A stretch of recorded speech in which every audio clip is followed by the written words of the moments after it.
Hello, नमस्कार, good morning मेरे दोस्तों। आज से क्लासेस में आपका स्वागत है। हम कक्षा 10 के राजस्थान अध्ययन की बुक को पढ़ रहे थे। उसमें हमने लास्ट क्लास के अंदर राजस्थान के संत संप्रदाय वाला टॉपिक स्टार्ट किया था और उसमें हमने कुछ संतों के बारे में पढ़ लिया था। आज जो बचे हुए संत हैं उनके बारे में पढ़ेंगे। इसमें सबसे पहले मीराबाई के बारे में पढ़ेंगे। मीराबाई ये कृष्ण भक्त, कवयित्री व गायिका थी। मीराबाई कौन क्या-क्या थी? ये कृष्ण की भक्त थी और एक अच्छी कवयित्री भी थी और गायिका भी थी, मतलब गाने का काम भी करती थी। 16वीं सदी के महान संतों में से एक थी, मतलब 16वीं सदी में जितने भी संत थे, महान संत, उन महान संतों में से एक कौन थी? मीराबाई थी। मीराबाई का उपनाम क्या है? राजस्थान की राधा, यानी मीराबाई को हम राजस्थान की राधा भी कहते हैं। बोले राजस्थान की राधा कौन है? तो राजस्थान की राधा कौन है? मीराबाई है।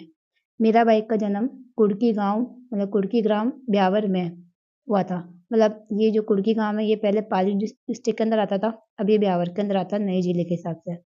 और ये कब हुआ था? इनका जन्म 1498 ईस्वी के अंदर हुआ था। तो मीराबाई का जन्म कुड़की गांव ब्यावर 1498 ईस्वी के अंदर हुआ था। मीराबाई के पिता कौन थे? रतन सिंह राठौड़। रतन सिंह राठौड़ इनके पिता थे, जो बाजोली के जागीरदार थे। तो बाजोली के जागीरदार कौन थे? रतन सिंह राठौड़ थे, जो किसके थे? मीराबाई के पिता थे। और इनके दादा थे मीराबाई के राव दूधा, मेड़ता के राठौड़ थे ये। और ये मतलब मारवाड़ के जो राव जोधा है उनके पुत्र थे। तो राव दूधा कौन थे? मारवाड़ के राव जो जोधा थे उनके पुत्र थे। और इनके मतलब मीराबाई का बचपन का नाम क्या था? पेमल था। तो मीराबाई का बचपन का नाम क्या था? पेमल था। मतलब मीराबाई का जन्म कुर्गी गांव के अंदर हुआ था। इनके पिता का नाम रतन सिंह राठौड़ था। इनके दादा राव दूधा था, मतलब राव दूधा था इनके दादा का नाम। और इनके बचपन का नाम पेमल था। मीरा का लालन पालन अपने दादाजी के यहाँ मेड़ता नागौर के अंदर हुआ था। मतलब मीरा का जन्म तो कुर्की गांव के अंदर हुआ था, लेकिन इनका लालन पालन जो है ना वो इनके दादाजी के यहाँ मेड़ता नागौर के अंदर हुआ था।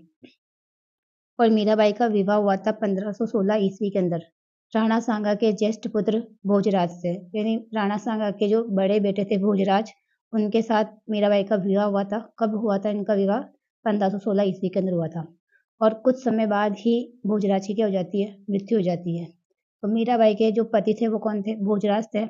और मीराबाई मतलब इनकी तो मृत्यु हो गई, तो मीराबाई तरुण अवस्था में क्या हो गई थी? विधवा हो गई थी।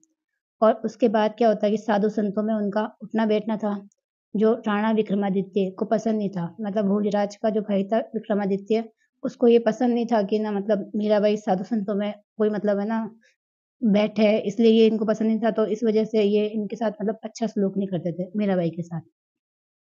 और ये बोलते हैं कि मीराबाई को ना कृष्ण भक्ति का विचार कैसा आया कि मतलब जब ये मीराबाई छोटी थी कि बचपन के अंदर कोई बारात जा रही थी, उस बारात को उसने देखा, तो इसने अपनी दादी से मतलब बारात बारात जा रही थी, तो बारात में जो दूल्हा था उसको देखा और जाके अपनी दादी से पूछने लगी कि मेरा दूल्हा कहाँ पर है? तो दादी ने उस समय गिरधर गोपाल का नाम लिया था, मतलब कृष्ण के बारे में बताया था मीराबाई को। तो उसी उसी समय से मतलब ये जो मीराबाई है ये कृष्ण की भक्ति में लीन हो गई थी। मतलब कृष्ण की भक्ति करना शुरू कर दिया था इन्होंने। और मीराबाई का अंतिम समय गुजरात में द्वारिका के डाकोर स्थित रणछोड़ मंदिर में चली गई थी। मतलब जो मीराबाई है ना, वो उनके लास्ट समय के अंदर गुजरात गई, गुजरात के अंदर द्वारिका के डाकोर स्थित रणछोड़ मंदिर के अंदर, यानी लास्ट समय कहाँ बिताया था इन्होंने अपना? रणछोड़ मंदिर के अंदर बिताया था, जो कहाँ पर था? गुजरात के द्वारिका के डाकोर में था। और 1547 ईस्वी में वह अपने गिरधर गोपाल में विलीन हो गई।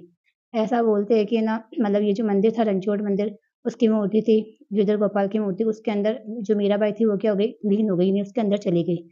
कब चली गई? 1547 के अंदर। ये कहा मतलब कहते हैं लोग, मान्यता है, बाकी पता नहीं क्या है।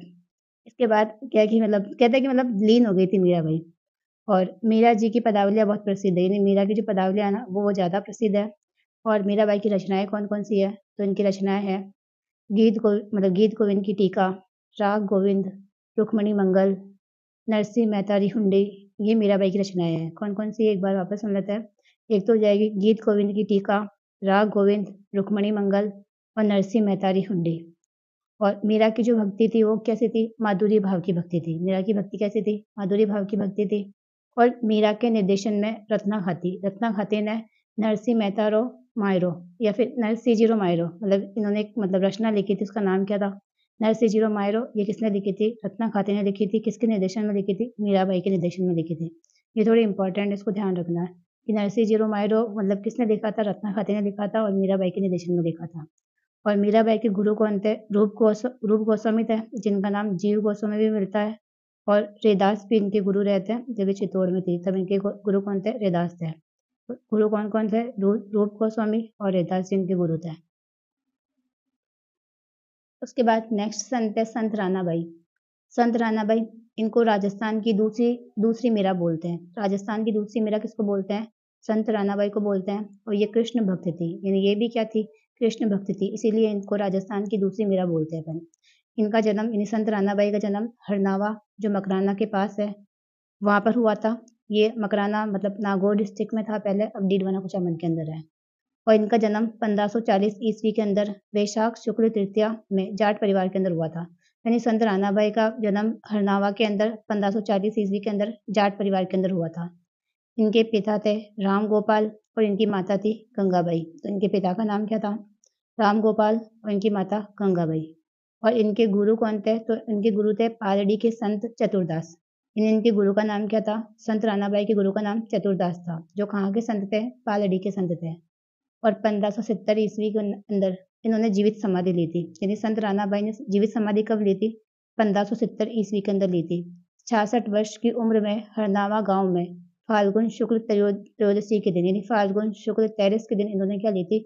जीवित समाधि ली थी। और कहाँ पर ली थी? हरनावा गांव के अंदर ही ली थी।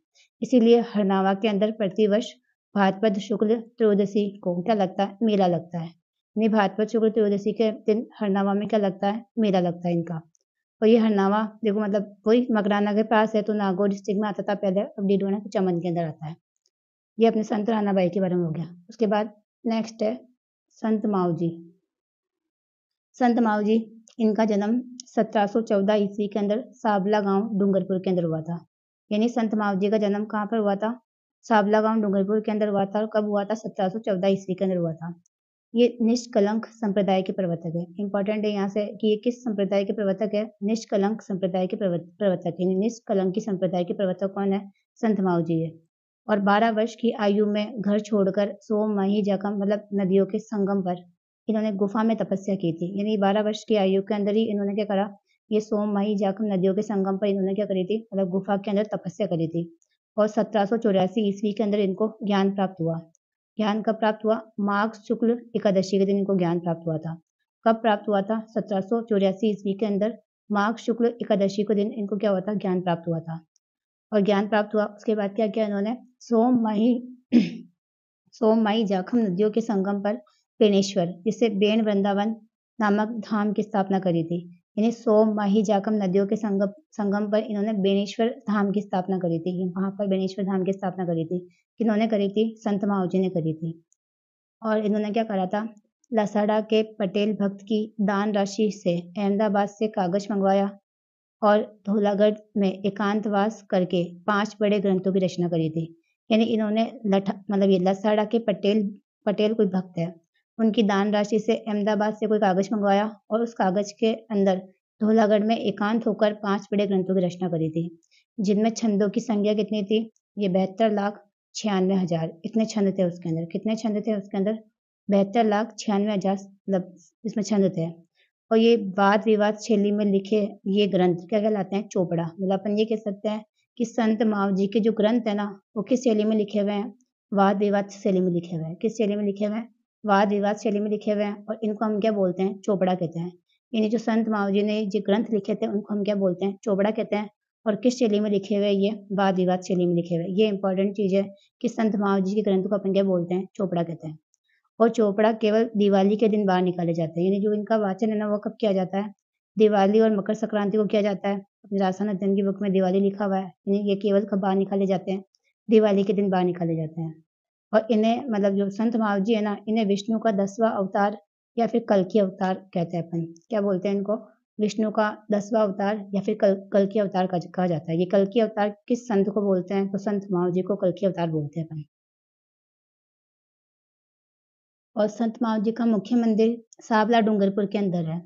यहाँ मतलब माव जी की मतलब ये शंख चक्र गदा और पद्म सहित घोड़े पर सवार चतुर्भुज मूर्ति है। मतलब जो ये मुख्य मंदिर है सावला डूंगरपुर के अंदर, इसके अंदर संत माव जी की शंख चक्र गदा और पद्म सहित घोड़े पर सवार चतुर्भुज मूर्ति है, इन 4 भुजा वाली मूर्ति है इनकी।